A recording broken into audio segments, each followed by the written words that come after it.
High guys, my name is Vivek चोपणे.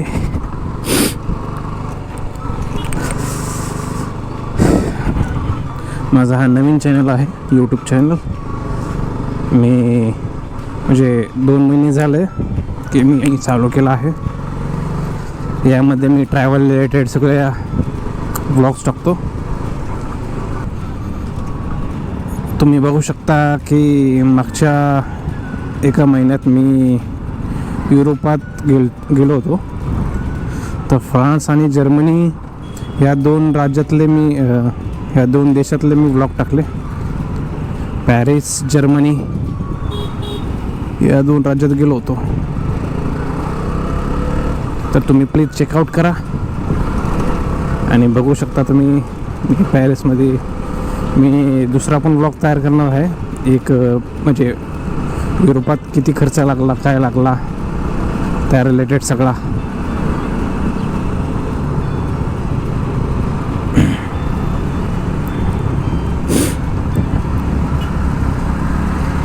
हा माझा पहिलाच ब्लॉग आहे, मोटर ब्लॉग.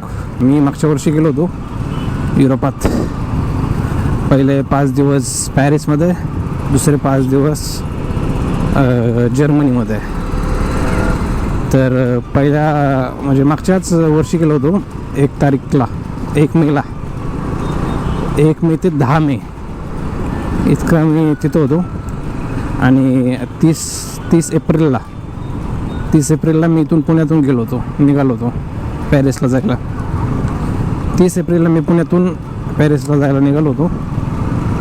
तर काय म्हणत तुम्ही? हां, तर पॅरिसला इथून मुंबईला गेलो, कारण पुण्यातून फ्लाईट बघत होतो, खूप महाग होते. तर मुंबईहून स्वस्त होती. मी एक स्टॉप होता मध्ये, इजिप्त एअरलाईन होती. मुंबई टू इजिप्त आणि इजिप्त टू पॅरिस अशी होती. टोटल कॉस्ट काहीतरी त्याची 36 का 40 हजार होती, 40 हजारच्या आसपास. तर माझा पहिलाच प्रवास होता प्लेनमध्ये बसायचा. फर्स्ट टाईम, पहिल्यांदाच डेअरिंग केली एवढ्या लांब जायची. पॅरिसमध्ये माझं एक स्वप्न होतं की बाहेर पहिल्यांदा जायचं, प्लस डिझनीलँडला जायचं एक स्वप्न होतं. डिझनीलँड पण झालं. मी ॲनिमेशन फील्डमधले असल्यामुळे की मला आवड होते ॲनिमेशनची. 8 वर्ष झालं मी ॲनिमेशनमध्ये.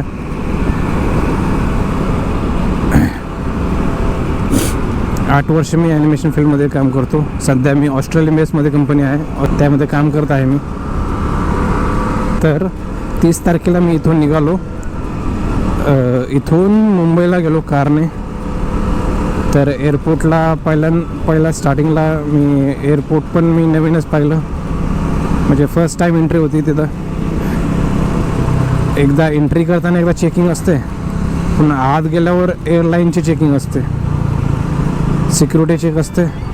त्यानंतरनं परत सिक्युरिटी चेक, नंतर इमिग्रेशन असतं. इमिग्रेशनला जास्त काही नाही विचारलं त्यांनी, की कुठं चालला, काय झाला विचारलं, आणि किती दिवस राहणार, आणि परत यायचं तिकीट आहे का, हॉस्टेलचं तिकीट आहे का, हॉस्टेलचं बुकिंग कुठं केलं आहे, तेवढं विचारलं त्यांनी. जास्त काय नाही विचारलं. पुन्हा तिथून मुंबईहून बसल्यावर पहिल्यांदा एरोप्लेनमध्ये एंट्री मारल्यावर स्टार्टिंगला जरा भीती वाटली, पण काय चालून गेलं. शेजारी 2 गुजराती बसले होते आणि उजव्या साईडला एक मराठी बसला होता. त्याचे दोघंही म्हणले काही घाबरू नको, फर्स्ट टाईम असल्यामुळं काय थोडं भीती वाटेल तुला. पण मला असं काही एवढी काही जास्त भीती वाटली नाही. पण मला वाटलं की मी असं तर नाही का बागमधला मिल्का पहिल्यांदा एअरपोर्टमध्ये बसतो आणि म्हणतो, घाबरतो की हे ठोकेगा.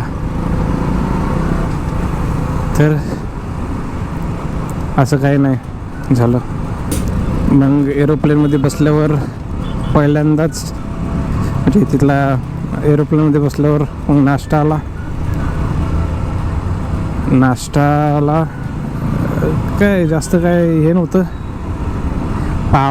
पाव टाईप होतं काहीतरी,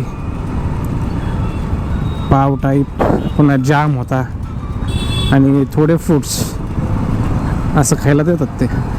पाणी, पुन्हा नेताना सगळ्या इलेक्ट्रॉनिक वस्तू सगळ्या बॅगमध्ये असल्या पाहिजे, म्हणजे खांद्यावरची बॅग. आणि लगेज बॅगमध्ये इलेक्ट्रॉनिक वस्तू काहीच ठेवायची नाही.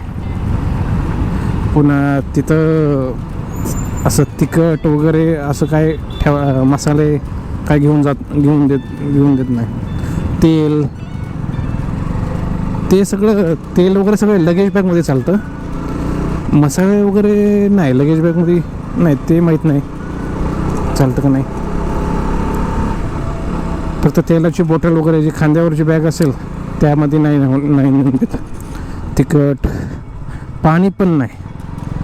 पाणी वगैरे सगळं प्लेनमध्ये भेटतं.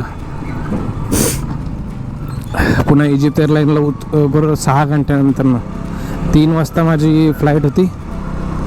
रात्रीच्या 3ला फ्लाईट होती. सकाळी 7 वाजता मी टच इजिप्त एअरलाईन इजिप्तमध्ये.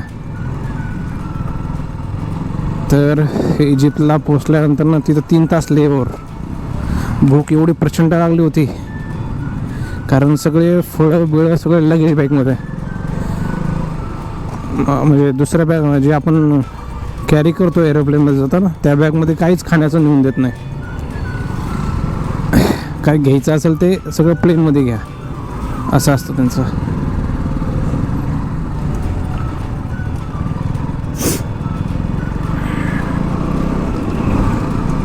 मग तिथं इजिप्तला उतरल्यानंतर एका दुकानामध्ये गेलो. तिथनं वेपर्स घेतलं.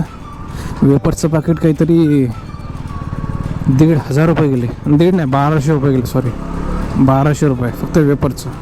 काय तिथली करन्सी महाग असेल. मग त्यानंतर पॅरिसला उतरलो. म्हणजे तिथून पॅरिसला भेटला प्लेन. 8 वाजता होतं. 8 वाजता बसल्यानंतर बरोबर मला वाटतं की 5 तासानंतरच पॅरिसमध्ये उतरलो. मग संध्याकाळ झाली होती. 6, 7, 8 वाजले होते. पॅरिसमध्ये उतरल्या सगळ्यांनी टाळ्या वाजवल्या. पॅरिसमध्ये उतरल्यानंतर पहिला नजारा फ्रान्सचा. तिथले सोल्जर बघून मी एकदम चकित. एकदम नाही का, सोल्जर एकदम GTA Vice Cityमध्ये कसं असतं, एकदम गन बिन घेऊन एकदम मोठे ब्ल्यू त्यांचं हे फ्रान्समधलं ब्ल्यू म्हणजे ड्रेसिंग त्यांचं ब्ल्यू आहे मिलिटरीचं. सगळ्या शर्टाला एकदम काय म्हणतो मी तुम्हाला, त्यांचं शर्ट वगैरे एवढे असे पॉकेट सगळीकडे गन बिन ठेवलेले. तर मी पॅरिसमध्ये उतरल्यानंतर मला ते सापडतच नव्हतं की कुठं कोणत्या ह्याच्यावर माझं लगेज येणार, काय येणार. पुन्हा माणसांना विचारत गेलो की इथे लगेज येईल, ह्या नंबरला येईल सांगितलं त्यांनी. तिथनं मी गेलो, लगेज कॅरी केलं आणि तसंच मी जाताना बाहेर कुठनं पडायचं मला ते सापडाना. मग लकीली मला एक मुलगा भेटला अफगाणिस्तानचा. तो जात होता. मग मी त्याच्यासोबत गेलो. मग एरोप्लेननी नाही, म्हणजे एअरपोर्ट असतं त्यांचंच फ्री सुविधा असते. फ्री म्हणजे मेट्रोच टाईप होतं. तिथून ज्या सिटीमध्ये जातात मेट्रो तिथपर्यंत ती फ्री सेवा असते स्टार्टिंगला पॅरिसमधून. मग त्या फ्रीवाल्या ट्रेननी तिथपर्यंत गेलो. त्या स्टेशनचं नाव विसरलो मी. तर त्या स्टेशनपासून पुन्हा सिटीपर्यंत जाणारा गार दे नॉर, मी जिथं हॉस्टेल बुकिंग केलं होतं तिथलं स्टॉपचं नाव होतं गार दे नॉर. मग त्या गार दे नॉरला उतरल्यावर हॉस्टेल एकदम 5 मिनिटाच्या अंतरावरच होतं. मग असं बाहेर आलो, म्हणजे त्या स्टेशनच्या बाहेर पडलो. समोर असे नायजेरियन लोक, त्यांच्यापासून जरा मला भीतीच वाटली. असं कळालं की तिथं त्या स्टँडवर चोऱ्या माऱ्या भरपूर होतात. गार्डन स्टँडवर पिक पॉकेट भरपूर असतात पॅरिसमध्ये. मग बाहेर आल्यावर समोर नायजेरियन लोक होते, ते काही विकत होते सिगरेटचं पॅकेट. बापरे, सिगरेटचं पॅकेट. मी काय त्यांच्याकडे लक्ष दिलं नाही आणि सरळ चालत गेलो. मॅप टाकला, हॉस्टेलचा मॅप टाकला, एंट्री केली. हॉस्टेल आला 5 मिनिटात. हॉस्टेलचं मी फोटो लावेल, डिस्क्रिप्शनमध्ये लिंक देईल. ह्या हॉस्टेलमध्ये राहिलो होतो मी. तिथला काहीतरी खर्च होता 3,500 असा काहीतरी खर्च होता पर डे. मी 4 नाईटचं बुक केलं होतं. बरोबर, हा 4 नाईटचं बुक केलं होतं. हॉस्टेल 4 नाईटचं बुक केलं होतं. 5व्या दिवशी मी स्टुटगार्टला जायला निघणार होतो. हॉस्टेलवर पोचलो. हॉस्टेलवर पोचल्यावर मी आधी तिथं बुकिंगची अमाऊंट थोडीफार आधी द्यावं लागते. आधी मी बुकिंग केलं होतं काहीतरी 6-7 हजार मी आधी दिले होते. पुन्हा राहिलेली अमाऊंट तिथं आल्यावर पेड करायची असते. पेड केलं. आणि हां बरोबर, वायफाय पण असतं बरं का. वायफाय पण म्हणजे जिथं जाईल, ज्या एअरपोर्टला जाईल तिथं वायफाय असतं. इजिप्तमध्ये पण हे होतं, वायफाय होतं. आणि पॅरिसमध्ये पण उतरल्या वायफाय होतं. आणि मी सिम कार्ड घेऊन गेलो तो मॅट्रिकचं. आमच्या सोसायटीत एक जण बाहेरून जाऊन आला होता. तो म्हणला हे घे सिम कार्ड, सोपं म्हणजे हे सगळीकडे यूज होतं. तर मॅट्रिकचं घेतलं आणि इथूनच घेऊन गेलो तो मी मॅट्रिकचं सिम कार्ड.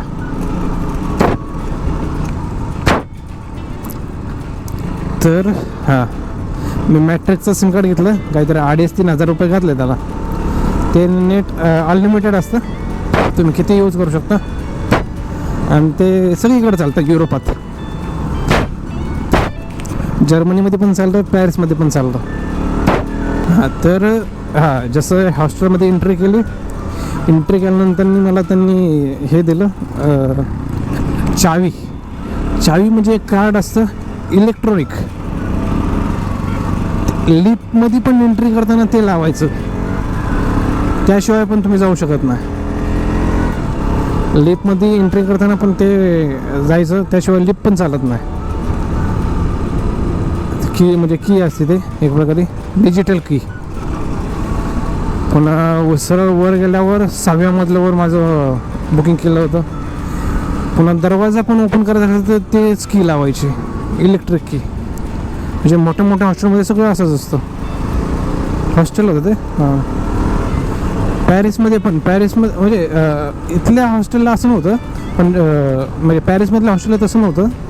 म्हणजे इलेक्ट्रिक की होती, पण स्टुटगार्टमध्ये जे हॉस्टेल मी बुक केलं होतं त्याला ॲपद्वारे पण आपण खोलू शकत होतो, ॲपद्वारे. आणि म्हणजे ते पण इलेक्ट्रिकच होतं. असं ते कीच्या इथं लावल्यावर, लॉकच्या इथं लावल्यावर ते ओपन होत होतं.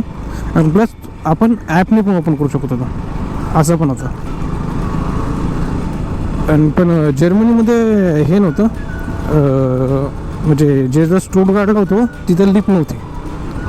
आणि दुसरीकडं जे बर्लिनमध्ये गेलो होतो तिथं लिफ्ट होती. तर मग हॉस्टेलमध्ये गेल्यावर पॅरिसमधल्या हॉस्टेलमध्ये गेलो, वर फ्रेश झालो.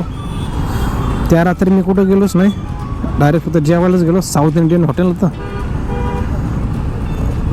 हां, काय म्हणत तुम्ही मला, तिथं साऊथ इंडियन हॉटेल होतं. 8-9 वाजता बाहेर पडलो. ChatGPTला टाकलं की जवळपास कोणतं इंडियन आहे का, तर त्यांनी सांगितलं की जवळच आहे. तर साऊथ इंडियन हॉटेल सापडलं मला. तिथं 8 युरोमध्ये 2 चपात्या होत्या आणि एक भाजी कोणती पण. तर बटाट्याची भाजी आणि प्लस काहीतरी मिक्स होतं.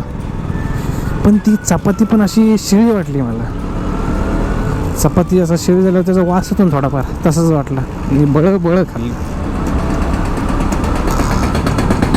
मग ते खाल्ल्यानंतर ना तिथंच जवळपास फ्रूटचं पण हे होतं, काय म्हणतात त्याला,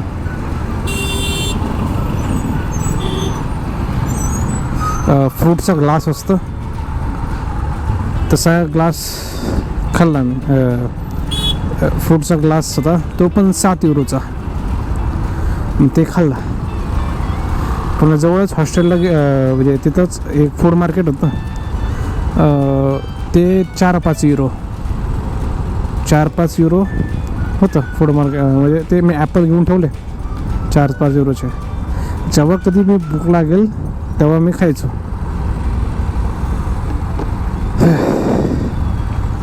तर ही होती माझी पहिल्या दिवसाची स्टोरी पूर्ण. हां, तर काय म्हणतो मी, तर ही होती माझी पूर्ण पहिल्या दिवसाची स्टोरी.